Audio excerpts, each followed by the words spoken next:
Hi, my name is Brenna, and I wanted to talk to you today a little bit about why aeration is important. So, what is aeration, first of all? It's when you use an aerator, or a decanter, or a whisk, or whatever you want to use to force air into the wine.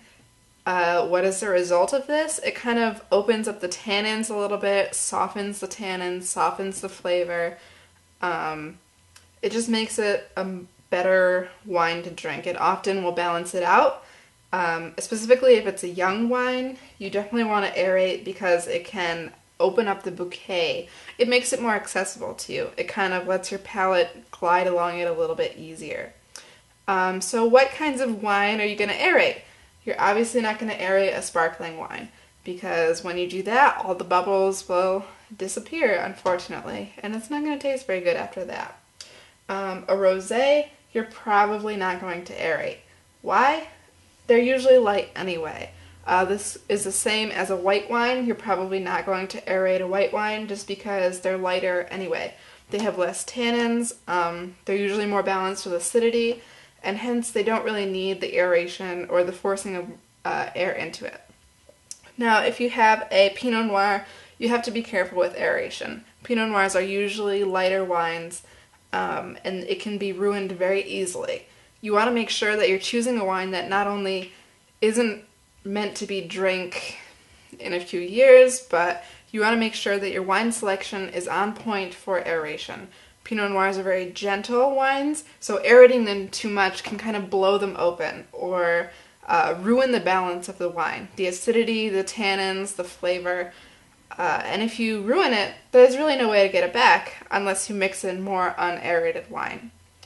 And then the kind of wine you do want to aerate is a dark red blend, maybe a Cabernet, Syrah, etc. You just want to make sure that it's not something, I don't want to say cheap, but usually cheaper wines don't need aeration because they're meant to be drunk right away, and they're meant to cleanse the palate. They're easy to drink, they go down a lot easier, and they don't really need aeration quite as much. It's very similar with very old wines. You definitely want to be careful when you're aerating those.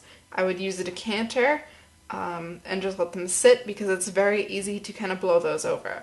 Once they've been sitting for a long time, they kind of lose a lot of the flavor and balance in the bottle.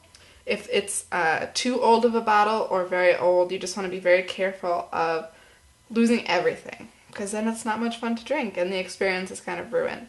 So definitely use a decanter with those and let them kind of sit and mellow and chill by themselves. So wines that you should aerate, anything that you're planning on drinking that is maybe over 2 years old, blends that are kind of thicker, meatier, so a Syrah, Cabernet. You just want to be careful that you're not kind of blowing it open.